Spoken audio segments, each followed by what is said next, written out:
Ba ba black sheep, have you any wool? Yes, sir, yes, sir. 2 bags full.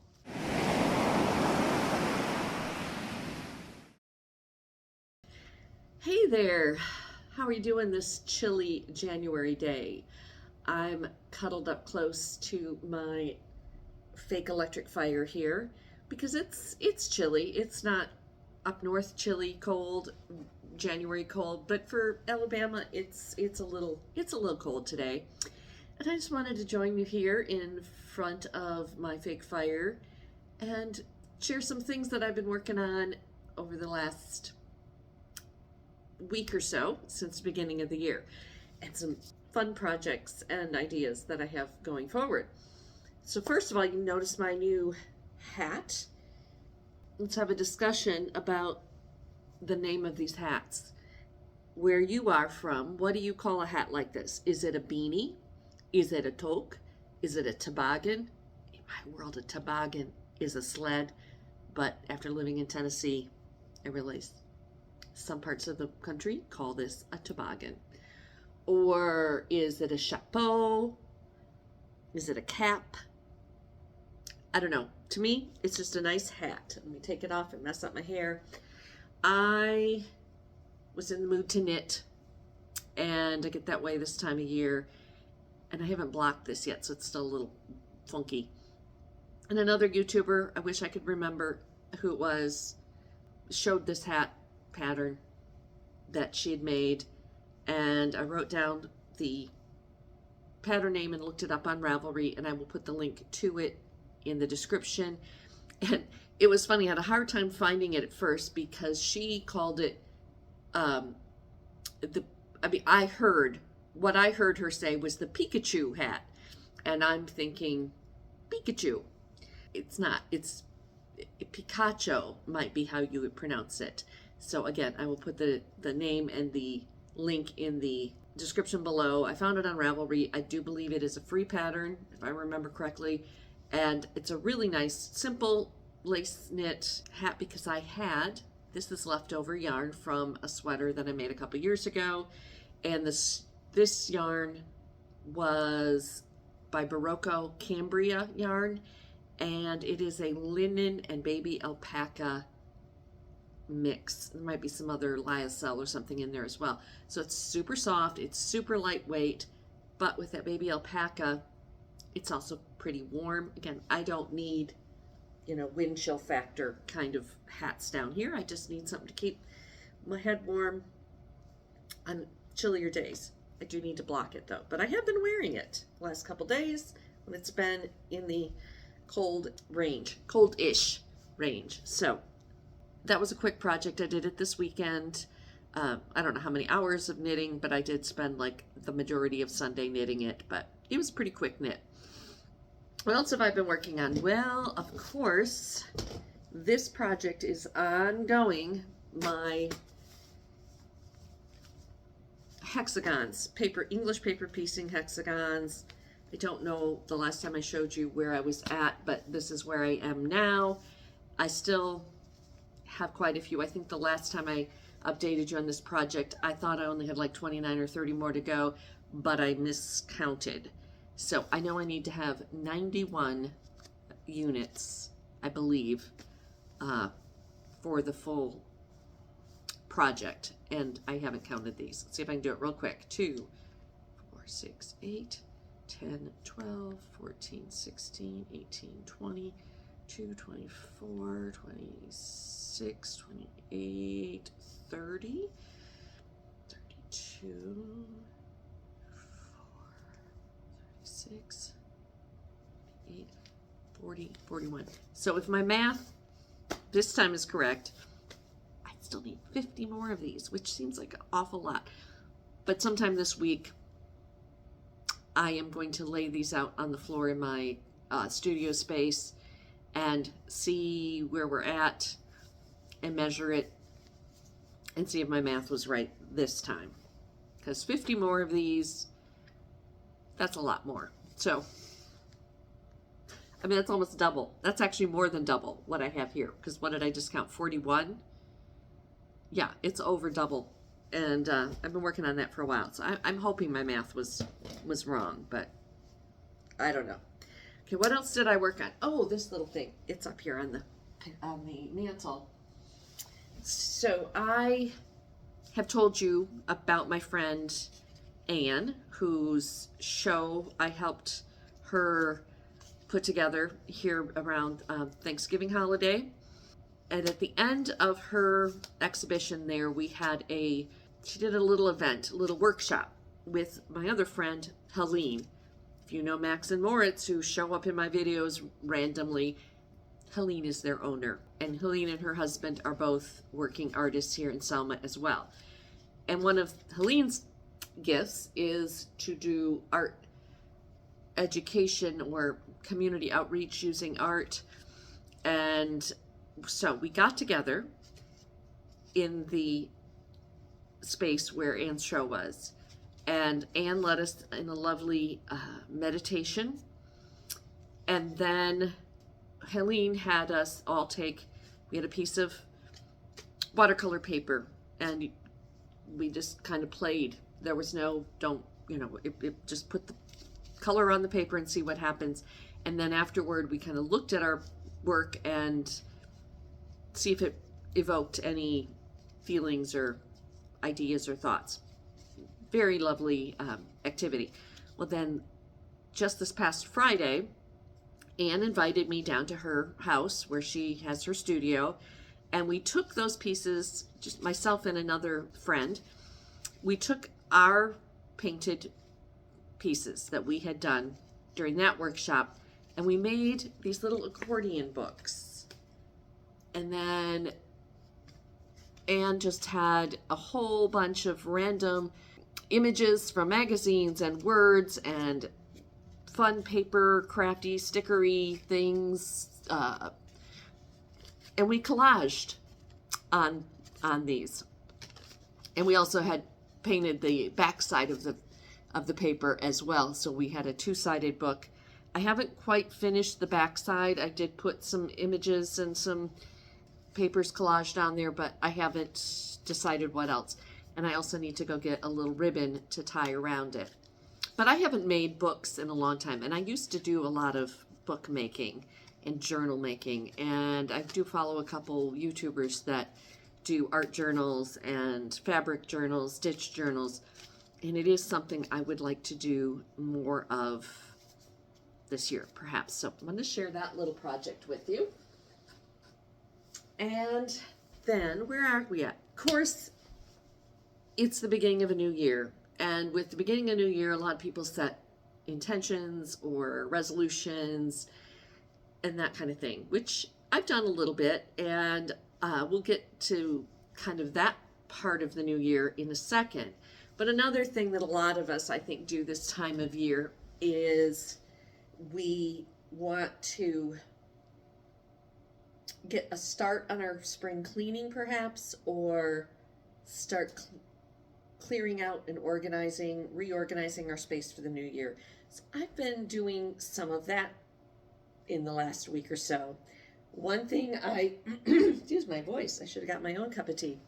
Kind of what got me going was one day I reached for something in my pantry and noticed some little black specks on the shelf. And I don't know if they were mouse droppings, which is the worst thing, or if they were some kind of bug related detritus. Either way, I was immediately prompted to empty the entire pantry out, wash everything down, and inspect everything. And fortunately, I keep almost everything in my pantry in some kind of sealed container, either an airtight, like, pantry container or glass jars. I'm taking this off because I'm actually finally getting warm. So because of that, because I live in the South, there's bugs, there's mice, I live in an old house, and I don't like any of those things. So, but there was one item that I did not transfer into a sealed container, and that was a box of pancake mix. and they, whatever it was, got in there. So that went immediately trash. Then while I was in there, before I put everything back, I also just looked at expiration dates, said, did I bring this from Chattanooga with me? And if I did and haven't eaten it in 2.5, 3 years, I'm probably not going to, even if it wasn't expired technically. So I filled a big bag of either things that I suspected that whatever critter had gotten into my pantry had access to, and I just didn't want to chance it, or was stuff I just didn't need anymore. It hurt me to throw away food, but not as much as eating spoiled or tainted food from vermin would hurt me. So then once I got that done, the next thing to do, which was already on my list to do, was to clean up my freezers. I have a small chest freezer and I have my side-by-side refrigerator freezer. And every time I was in there, it was driving me crazy because I knew there were things in there that I had forgotten about. I try to keep them very organized, like this shelf is for this stuff, but sometimes when you're putting your groceries away, you just shove things wherever they fit. So pulled everything out for that. Also, I wanted to do a eat from your freezer, eat from your pantry kind of thing for the next little while, so that I wasn't going to have stuff, expired things and freezer burned things to throw away in 6 months from now or a year from now, they weren't just going to go in there to disappear forever. And I was also doing a little bit of meal prepping. I made a big pan of lasagna, divided it up to put in the freezer for later meals and that kind of thing. So I did spend an hour or two one morning cleaning out my freezer.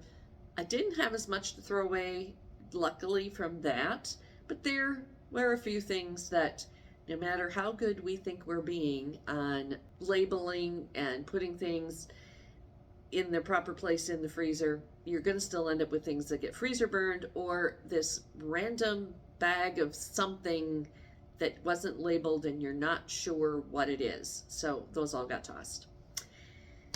And then today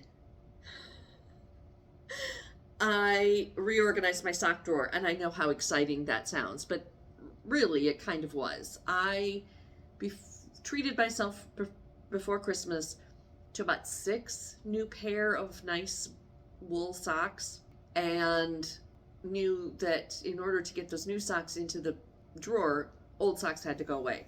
So I pulled my sock drawer out, dumped it out, and there were socks in there that I know I haven't worn since I moved to Alabama.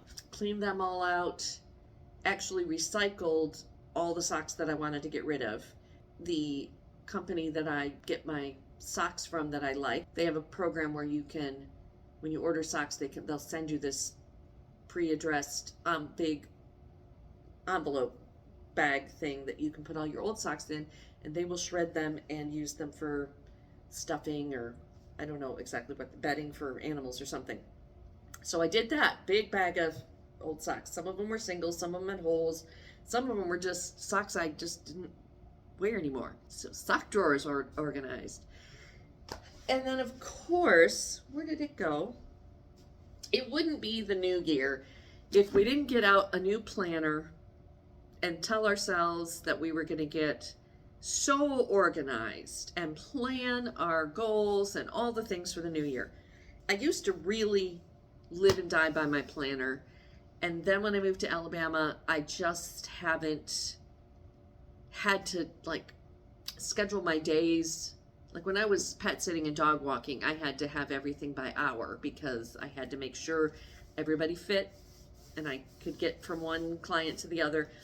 And after I moved here, I wasn't on any set schedule, so I kind of let the planner thing go to the wayside.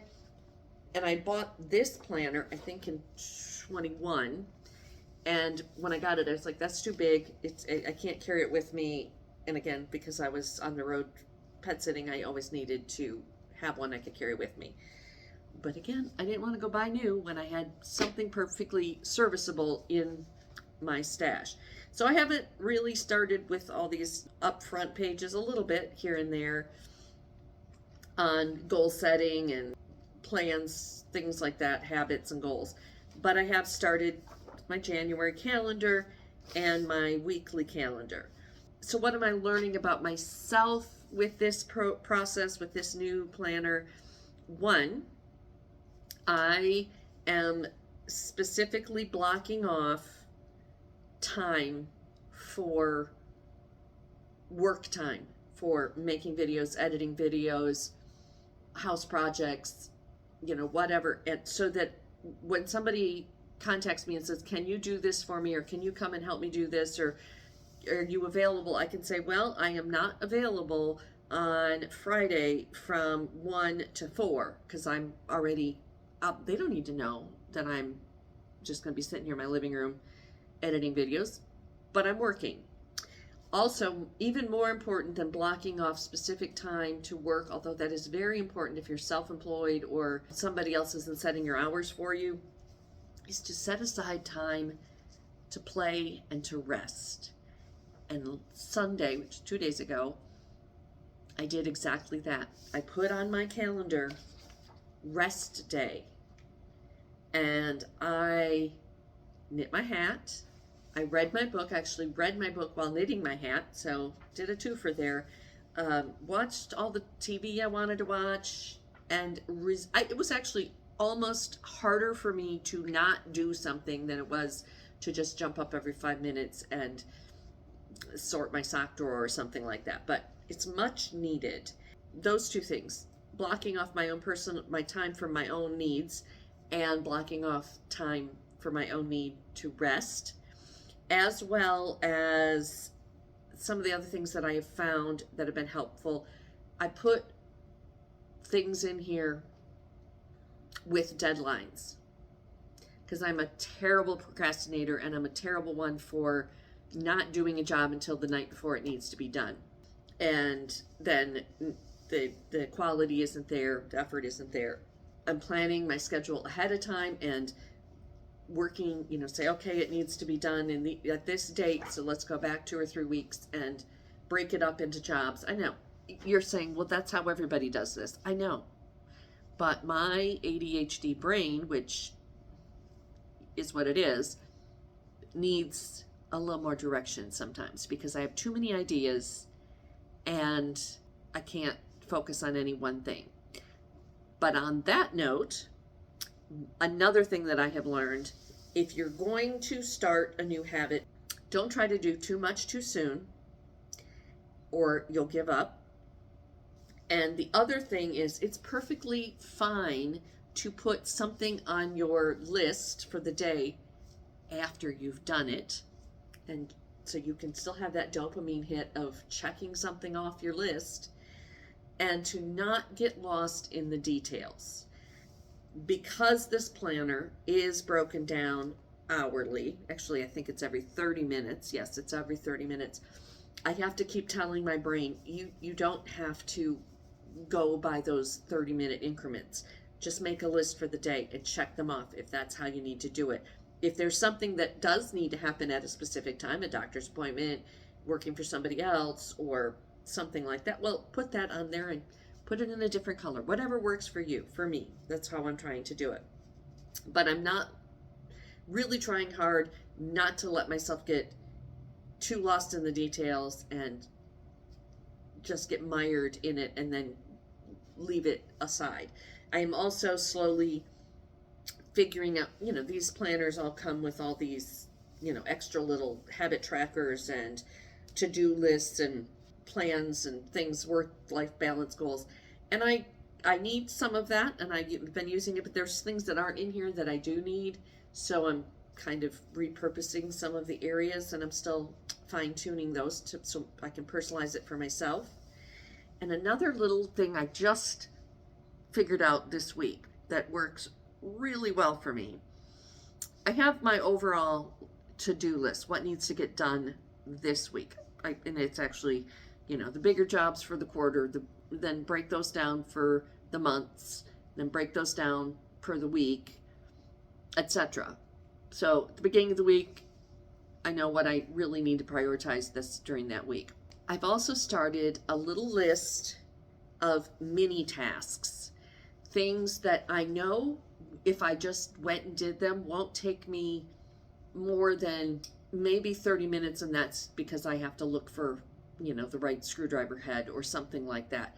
But just little mini tasks that I can do anytime I have a minute, a couple minutes, things like that. So I just keep this little job mini list in here, and I look at it, when I'm looking at what's on the agenda for today, and go, oh, if I'm going to be doing this, that requires the same tools as one of my mini jobs, so let me just do it all at the same time.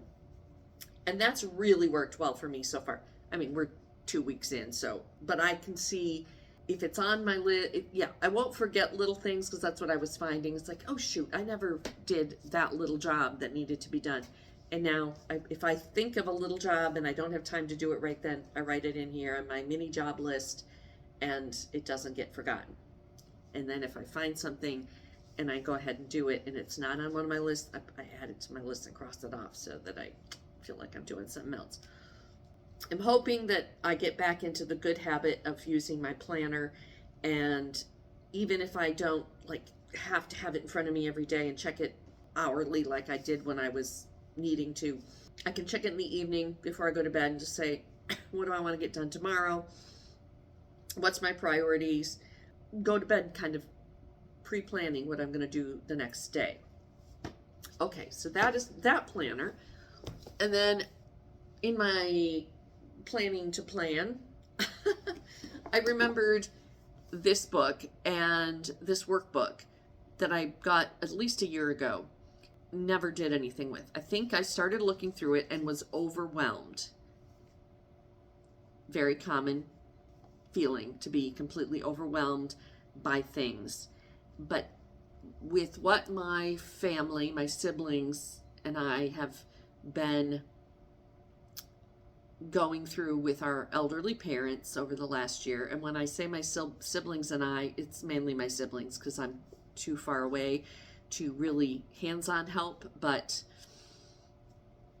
so shout out and credit to them fully. And also the fact that I am single and I have 2 adult daughters. I don't want them to have to deal with some of the things that inevitably have to be dealt with a parent as they age, or if something happens to me that I'm disabled or unable to handle things by myself, or the worst, I'm no longer here on this earthly plane.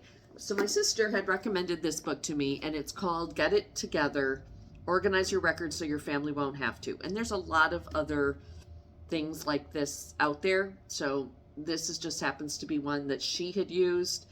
I got it, like I said, at least maybe close to 2 years ago, got overwhelmed and put it aside. But I have vowed, now keep in mind I haven't put pen to paper on one of these yet, but I did read the first few chapters and was able to go, okay, you don't need to do it all in 1 week. You can take a chapter or a section a week and work your way through it. And they even talk about prioritizing, you can work from 1 to 28 sections, or you can kind of jump around and do the things that are, most applicable or need the most focus. So that is on, I'm actually going to set aside blocks of time once a week to do something in here. And then it's in the other room, I bought a binder to put all the information in, and it's all going to be in one place. So if something happens to me, my daughters will have everything they need immediately in one place, as long as nothing happens to me before I finish this book. And don't let the size of it freak you out. There's the work pages, and then the back part is like the instructions. So the thing I like about this book particularly is that there are downloadable PDF pages of all the pages in here, so you can just do it that way. If you have not done your estate and end of life planning, I highly recommend it. Also, it wouldn't be winter if it weren't time to snuggle up in front of the fireplace with a cat and a blanket, cup of tea, if you didn't want to read some new books. I have my reading journal. I think I read almost 50 books in 2024. Well, I know it wasn't quite 50 because that was my goal, because I wanted it to be close to one a week with a couple weeks off. So 50 was my ultimate goal, but I fell short by a couple.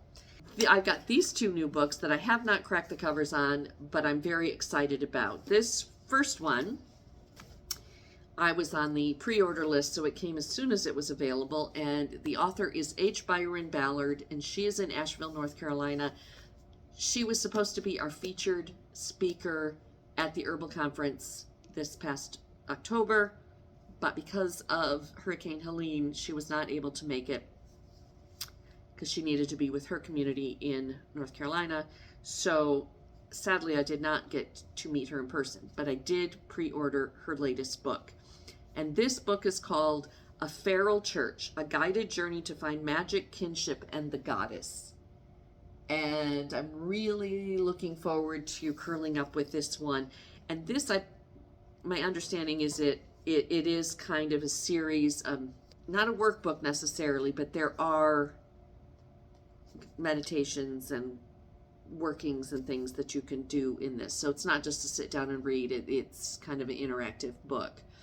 Yeah, I'm really, really, really excited to start this book. And I knew that one was coming sometime in January. It actually came a little earlier than I had anticipated, so that was great. And I wish I could remember where I heard the recommendation for this book, this next book, but I cannot remember. But I remember whenever I heard it, I wrote it down immediately because it sounded like it was right up my alley, and it definitely is. This one is called Love, Nature, Magic, and it is by Maria Rodale. And it's Shamanic Journeys into the Heart of My Garden. It is the cover says, a fascinating book, part memoir, part exploration. Rodale bears her soul. And I'm very excited about this one. One, because Maria Rodale, way back, let me double check her interest. She is on the board of the Rodale Institute, which, if you're familiar with Rodale, organic gardening is kind of like I won't say invented it. Way back when I first got married, so beginning of the 1990s, I subscribed to Organic Gardening Magazine, read a lot of Rodale Press books, and this really was where I learned how to compost. It's where I learned how to feed the soil and became more sustainably focused and all those things. So when I saw the name Rodale, I was like, okay, we've been in the same tribe for a number of decades, and I want to read this book. And then it's Shamanic Journeys, which also is right in my, she got a whole chapter about mugwort. See? Yeah.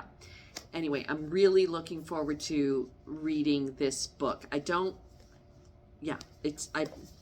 Can I say more? I'll come back later and let you know what I think about these two books after I've read them, but they just came this week and I'm excited.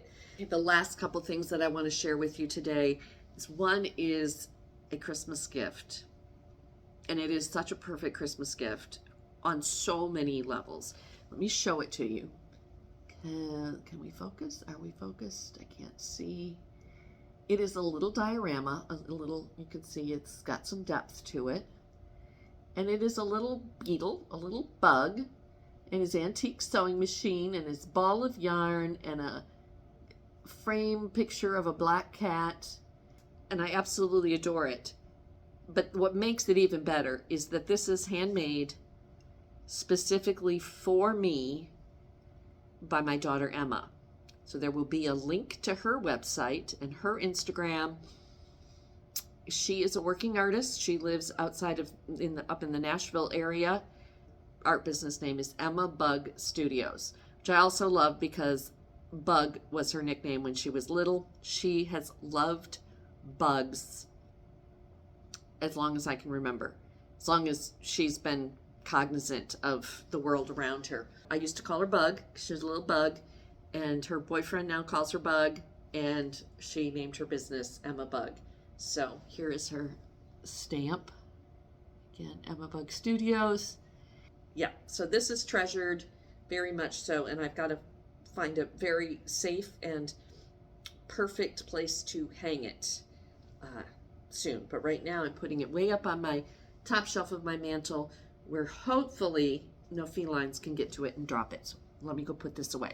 And the last thing that I really want to share with you was also a kind of, I guess it was a gift. Technically it was a gift. It wasn't wrapped. And I don't know if I can, I don't really want to open these up. But can we all say the little nursery rhyme, ba ba black sheep, have you any wool? Yes sir, yes sir. 2 bags full. Now these sheep are not black sheep. They're your regular standard white-ish sheep. And their names are Sadie and Hattie. Now, who are Sadie and Hattie? Well, I haven't had the pleasure of meeting them in person, but my daughter Emma's boyfriend, his moms have a little farm, and they had, I think a year or so ago, they got 2 pet sheep. Erica, his mom, messaged me sometime this summer and said, do you want some of the fleece? Because we don't have a use for it, and I don't know what to do with it.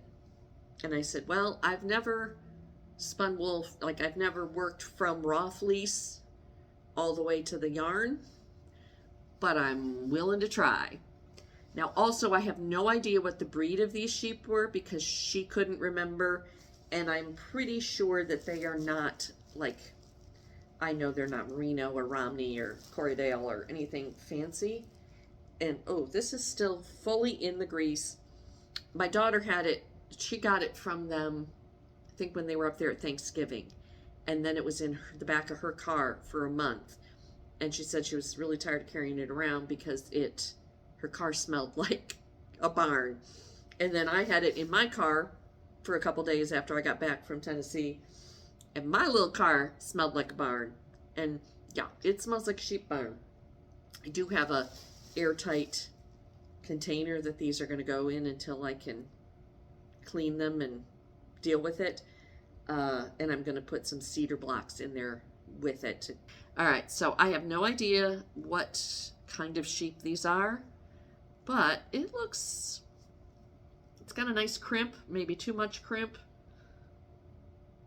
but they're not particularly short. Yeah, that's pretty good. So I think it'll spin up nice if I ever get it cleaned and combed and carded and all the things, because there's a lot here. Oh my God, my hands already, just from that little bit, she feels kind of nice. Even though it smells like a barn, they feel good because of the lanolin. But I don't really want to get into cleaning fleece until I can do it outside, because you don't want all that grease and lanolin going down your drains. At least I don't, because yeah. But that is a new project for 2025, is to figure out what to do with these 2 bags of fleece and clean them up, comb them, card them, perhaps spin them. If they don't turn out being spinnable wool, I can use them to make felt. I can felt them. I can make felt dryer balls. I can needle felt with them. If worse comes to worse, I can put them in my compost pile or use them as mulch in my garden. I actually joked about, like, well, maybe I can just put them up in my attic as insulation in all the spots that there is no insulation in my attic, but yeah, probably won't do that. But I'm so excited. 2 bags of free wool and a new project, a new skill to learn. So that's what I have been up to for the last week or so, and what I have going on and going forward. I hope the new year is treating you well, and that, you know, you've had some time to rest and recover and prepare your mind and body for the new year. I just like to kind of reevaluate how I'm living and what kind of life I want to live and what I can do every day to get me closer to that goal. So I hope you come along with me more this year. I've got some projects I've already started working on to share with you. Leave a comment if you've ever cleaned fleece from the grease all the way through yarn. I mean, I've watched every YouTube video I can find, and there's some really, really good ones out there, really good information. But I'd love to hear from somebody who's personally done it, that follows me or watches me. That would be awesome, because then I'd have somebody I could really turn to. And if you haven't, but you've always dreamed of it, make a comment about that. If you have some ideas of what else I could do with all this, 2 fleeces. I haven't weighed them. Of course, they'll weigh less once they're cleaned and carded. But I just think of, do I have a bag? I don't think that's a full comb top, but I want to say that that's like 8 ounces of or so.